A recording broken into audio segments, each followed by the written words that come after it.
Hello, Nativity Bibleheads. It is Dr. Wayne coming at you with your Sunday morning Power Bible Study. How's everybody doing? We are flipping the page this week. We're getting into Exodus now. I hope you've noticed that the Sunday morning readings, the first reading has been following a pattern of hitting these high notes of key stories in the whole Hebrew Bible narrative. All of them put together constitute a setup of what we find then the kind. It creates the intellectual milieu of the Hebrew people when Jesus arrives on the scene then in the first century, right? So these stories are paradigmatic in that they demonstrate the way that God deals with his people. And it's not always pretty. It's a very human story. Narratives are typically very brutal in their honesty.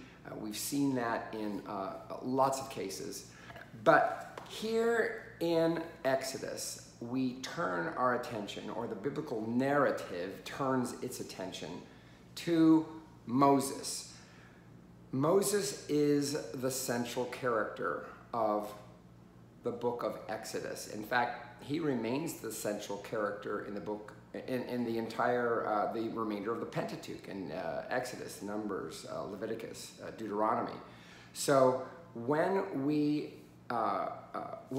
closed out Genesis, which we didn't actually do that in our Sunday morning reading, but if you just flip to that last page of Genesis, Genesis 50, the last verse, 26, Genesis 50, verse 26, and Joseph died. Okay, he was embalmed, placed in a coffin in Egypt. This is a setup for the next leader that God will raise up. So in Exodus, our reading in our Sunday morning reading, it actually began with verse 8. But if you look at, let's look at and next week we're going to be very fortunate in that it follows up the next story.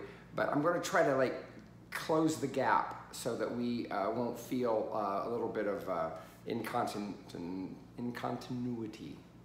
So, or discontinuity. So look at verse 1, chapter 1, Exodus 1:1. These are the names of the sons of Israel who came to Egypt with Jacob, each with his household. Reuben, Simeon, Levi, and Judah, Issachar, Zebulun, and Benjamin, Dan and Naphtali, Gad and Asher. The total number of people born to Jacob was 70. 70 is a very symbolic number. I hope we all get that. The 70, what does 70 represents? Well, 7 is a number of completion. Why is 7 a number of completion? Well, when you, there's a divine number like 3, and there's this human number of 4. This is all like the numerological undercurrent of that people, you add 4 and 3 together, you get 7. 7 is completion, divinity, humanity, completion of reality. And then when you take that times 10, it's like, right? So 70 is always a symbolic number and never meant to be an exact count. Joseph was already in Egypt. So, hello, we just read that Joseph had died. So this is like backtracking, and it just basically says that when Jacob brought all his family to Israel, or to Egypt, Joseph was already there, and that's the reason why our narrative is basically saying, oh, the reason why we didn't say that Jacob brought Joseph is that, well, Joseph was already there. Okay, verse 6. Then Joseph died, and all his brothers, and that whole generation. So we're getting a little fill-in, like, we're not going to tell you about all of that. We're just going to skip ahead to the next significant event. Verse 7, but the Israelites were fruitful and prolific. They multiplied and grew exceedingly strong, so that the land was filled with them. So not only did they, so when Jacob and his sons and their families, when they moved to Egypt, they were desperate, they were hungry, they had been experiencing famine, but in that situation, they still multiplied, grew exceedingly strong, and so the land was filled with them. The fact that they were so numerous, you remember, this is like a situation of immigration. Like, oh, land of opportunity, gotta go where the opportunity is. And they found themselves as foreigners in a foreign land, and now their size, the fact that they were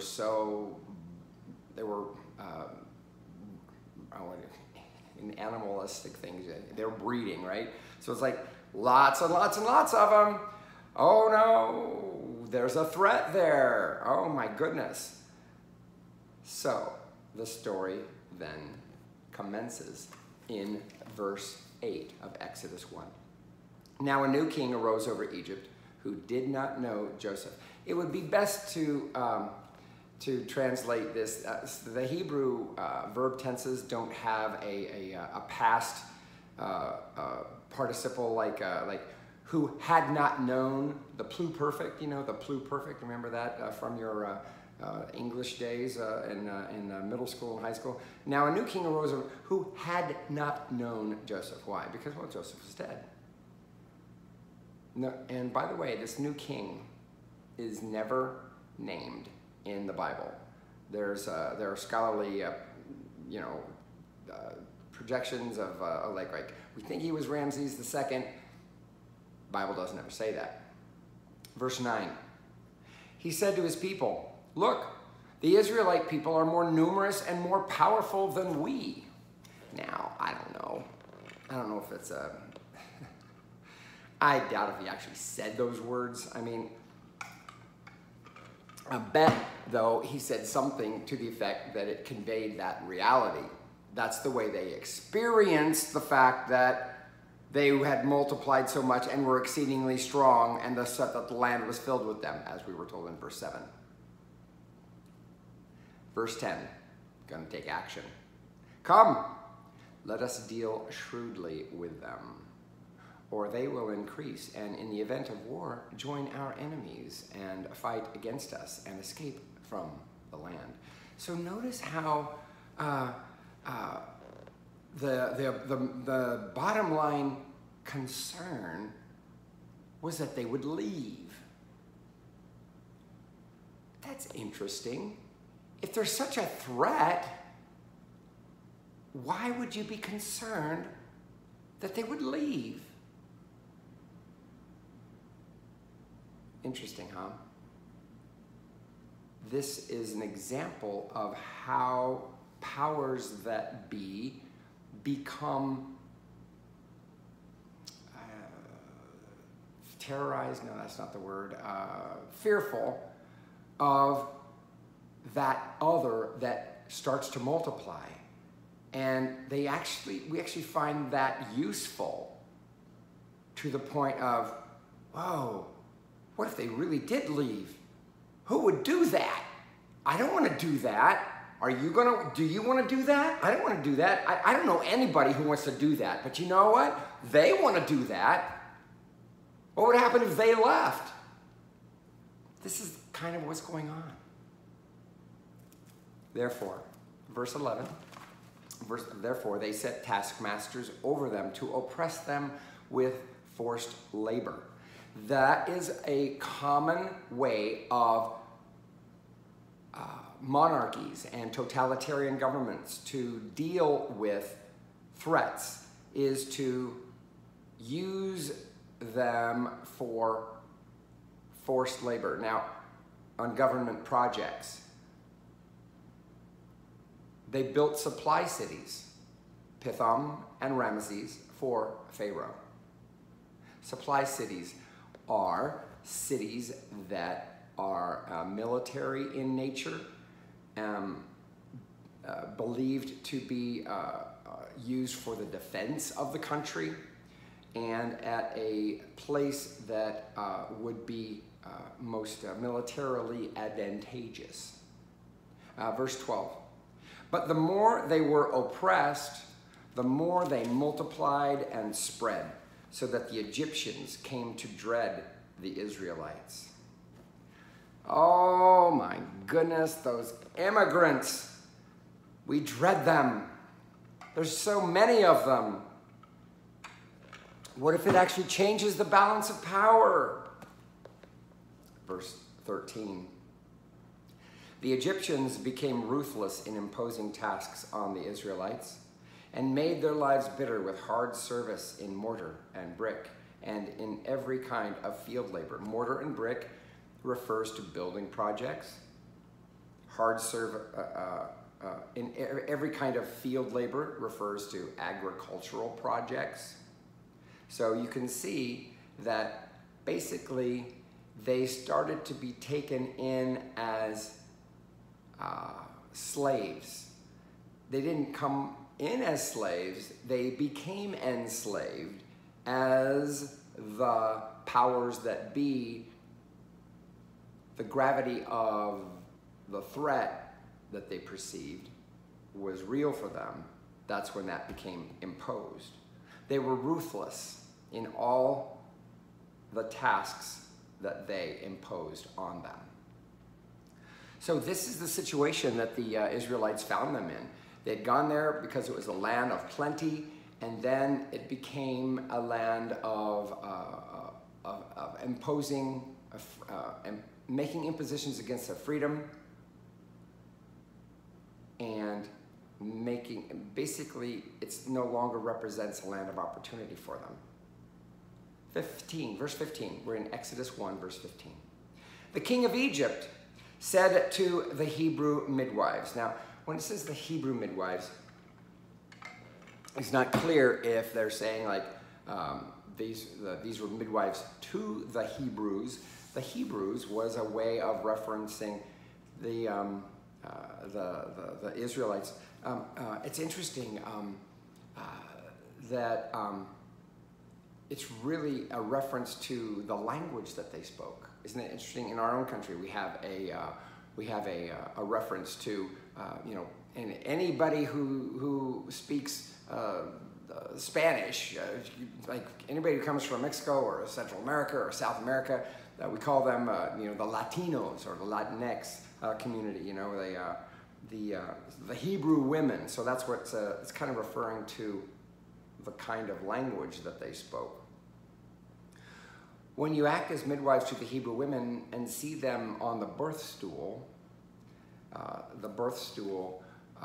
not to get too graphic here, but in those days they didn't put them in a bed and they didn't have the stirrups and all that. What they did is they had a couple of rocks that a woman would squat on, and that's how she would deliver her baby.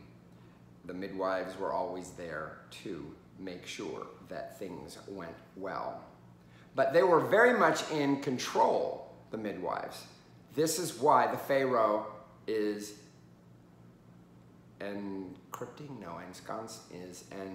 enslaving is, there's a word there I'm looking for. He's co-opting their participation. There you go, co-opting their participation. So we're not clear if they were actually Hebrews themselves or if they were just midwives to the Hebrews. But notice that they were given names back in verse 15, Shiphrah and the other Puah. Those don't sound very Egyptian, actually. So maybe they were Hebrew women to the Hebrew, birthers. Verse 17, but the midwives feared God. Notice it's using a generic word for God there. They did not do as the king of Egypt commanded them, but they let the boys live.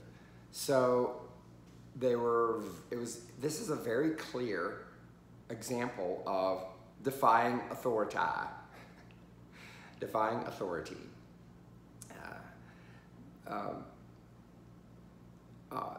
for all the stuff that we can find in the Bible that tell us that we should respect the government and respect the authorities above us, because the authorities, as Paul says, are put there by God.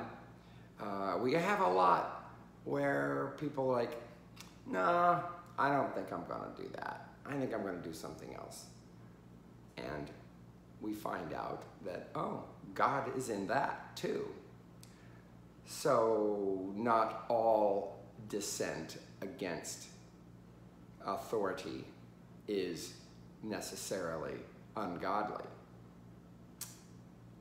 I guess context is everything, huh? Verse 18. So the king of Egypt summoned the midwives and said to them, "Why have you done this and allowed the boys to live?" I don't even understand. I mean, if you're Pharaoh and you've got that much power, and the midwives didn't do what you had, and you're looking for an explanation from them, well, if you really are that powerful and that mean and brutal, why don't you just do away with them? No, he asked for an explanation. More so, though, what happens here is they just are a little, they become a frustration for him. They just basically become I guess I'm going to have to do something else. Look at this, verse 19. The midwives said to Pharaoh, "Because the Hebrew women are not like the Egyptian women, for they are vigorous and give birth before the midwife comes to them." So they're basically saying, oh, these women are so strong and powerful, they didn't even need us. In fact, they had their babies before we even got there. And so their explanation for why the baby boys weren't being killed was that they never even got their hands on them. Because you can't kill a newborn infant if you can't get your hands on them. That's the idea. So God dealt well with the midwives. See, God rewarded their deception, their lying, their disrespect of power. So God dealt well with the midwives, and the people multiplied and became very strong. Something we were already told. So this was like Pharaoh's first attempt in recognizing the inroads that they were making, the Israelites were making, coming up with a plan, and then it's foiled by who? Simple women, lovely women who recognized truth and didn't follow the instructions of the king, the Pharaoh. Verse 21, we're in Exodus 1, verse 21. And because the midwives feared God, he gave them families. So there was reward even. Verse 22. Then Pharaoh commanded all his people. So it's like, okay, my attempt to stop this infiltration with the midwives in working, I'm going to have to go another route. So he just issues an edict. Every boy that is born to the Hebrews, you shall throw into the Nile, but you shall let every girl live. So we're not sure what he had in mind here, because how do all his people, how do they even get to hold or touch or get in reach of the males if they were already being segregated in society? Not a well thought out plan, huh? Okay, verse 2. Now, a man from the house of Levi went and married a Levite woman. Now, we are familiar with the Levites. They were we haven't yet had any indication of what their future would be. They will eventually become the tribe that didn't get a land allotment, but they were designated as priests to God. So in this narrative, this unnamed Levi, this unnamed woman, unnamed man from the house of Levi, and this unnamed woman who is also a Levite, their names are eventually told to us, and it's like in Exodus, I don't know, 22 or something. But anyway, later on, we actually get the names, and apparently Moses' father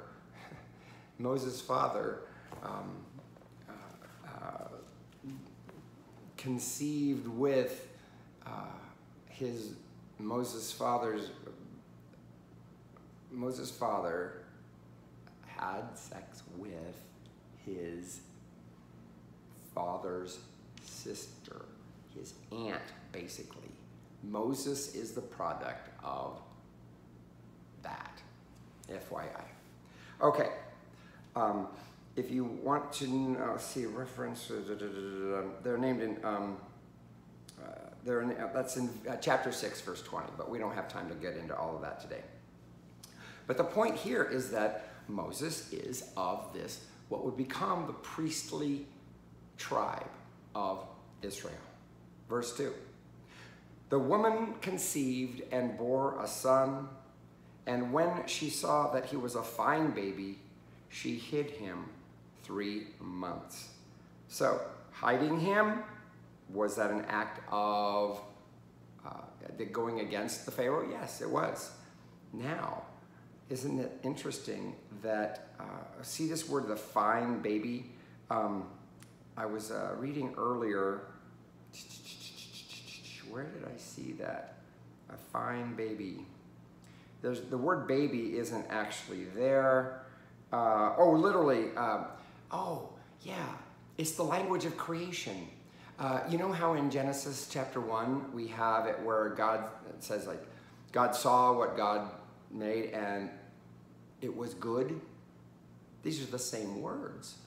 It's interesting because we have the creation motif is coming back into play in telling the story of the birth of Moses, because with the birth of Moses, it's like a new creation is happening.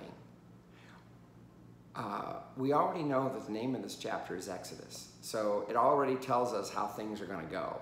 We know how things are going to go because we've seen the movie, right? We've all seen the movie, The Ten Commandments. We know how it goes. Well, we know that it's called Exodus because they're going to eventually leave. Well, guess what? That is a new creation. The Exodus from Egypt. If it weren't for the Exodus from Egypt, there would be no Hebrew faith. The escape from Egypt through the water was a foundational event, the likes of which never stopped reverberating in Israel's history. Everything that happened before the Exodus is all retrospect. This is the foundational event of who Israel is supposed to be and what they're intended for and what they are supposed to do. So the language of creation, that's what we see in that expression, he was a fine baby. It's the same expression that we saw in Genesis where it says, and it was good. She hid him 3 months. Verse 3, when she could hide him no longer, she got a papyrus basket for him. I don't know what, maybe too big, or I don't know. Couldn't hide him, I don't know. He was too noisy, I don't know. When she could hide him no longer, she got a papyrus basket for him and plastered it with bitumen and pitch, making it seaworthy, or something that the water won't dissolve. She put the child in it and placed it among the reeds on the bank of the river. His sister we're later told that Moses' sister is Marian. His sister stood at a distance to see what would happen to him. So she was paying attention as she saw that little basket float off. Notice how many women are mentioned here. We've already had the mentioning of the midwives. We were even given them their names. We're not given the name of Moses' mother here, but look at what we have. She did what she did, and then we have a sister named, and then we have now the daughter of Pharaoh. A lot of women in the preservation of the life of this one who would become the key leader in the formation of Israel that God used. The daughter of Pharaoh. We're in Exodus 2, verse 5. The daughter of Pharaoh came down to bathe at the river, while her attendants walked beside the river. Now the attendants, yeah, they had to have been women as well, right? Because you're not going to have guys be attendants for the daughter of Pharaoh. She saw the basket among the reeds and sent her maid to bring it. It's her maid, so I don't know if her maid was among the attendants, but the idea being, here's another woman. When she opened it, she saw the child. He was crying, and she took pity on him. This must be one of the Hebrews' children, she said. Why would she say that? Because she knew about the Pharaoh's edict. This is the daughter of the Pharaoh, and he's just floating out to sea this guy, this baby that she finds. So it's like, oh, somebody didn't want to actually drown their baby, because that's how they would do it. They would drown the babies. That's the way that's how what you do, because there's no screaming that way. You just plunge them under the water and then let them fall. Yeah, that's the way that would normally, but this one was put, obviously, not done that way, right? He was crying. She took pity on him. This must be one of the Hebrews' children, she said. In verse 7, then his sister said to Pharaoh's daughter. So Marian, she was really nosy. She really stayed up close, and she was actually amongst and it's like, why didn't the Pharaoh's sister say, hey, what are you doing here? She just simply asks to be of service. Then his sister said to Pharaoh's daughter, shall I go and get you a nurse from the Hebrew women to nurse the child for you? So here again is an example of not only are we surrounded with women, but it's like, oh, can I go get another woman to assist in you caring for this child? Pharaoh's daughter, verse 8, Pharaoh's daughter said to her, yes. So the girl went and called the child's mother. That's where our reading ended. Oh, no, it didn't read. No, it did not. Okay, let's keep going. Pharaoh's daughter said to her, take this child and nurse it for me, and I will give you your wages. So isn't that interesting that Marian was keen to go get Moses' mother, because she was already, had been nursing him, right, all this time. And now, not only does she get him back, but she gets to nurse him and care for him as though she had never shipped him off, literally shipped him off, right? But now she's getting paid for it. That's the thing. Now she's getting paid for it. Verse 10, when the child grew up, she brought him to Pharaoh's daughter, and she took him as her son. She named him Moses. And Moses is a very, Moshe is the Hebrew word, but the consonants in the Hebrew words are the telltale sign of what the word means, and the MSS, Moses is a from it's akin to the Hebrew verb for to draw out, to draw out. So that's why she says here, because she said, I drew him out of the water. This is the way a lot of names get made, especially place names. But that's how Moses gets born. That's how he gets saved. God uses the women, many of them unnamed, some of them not. He uses their, if you will call it, civil disobedience.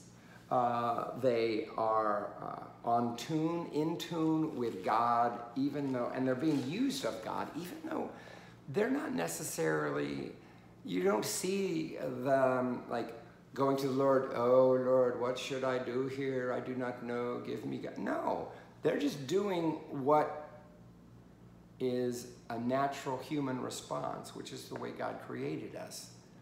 What's an action of love? What's the action of compassion?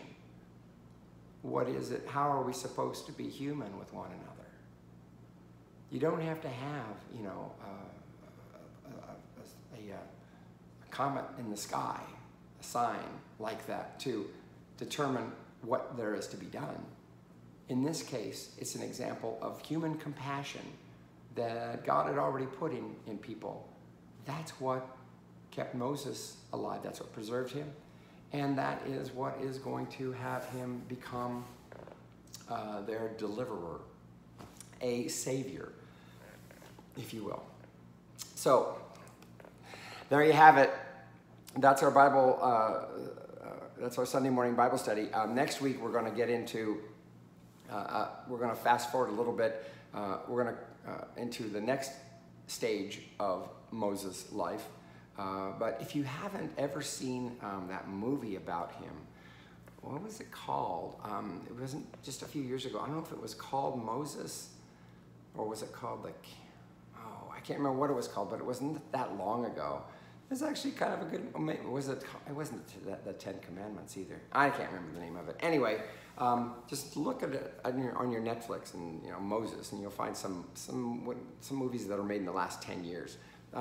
They might be very educational and might bring up some wonderful questions for you.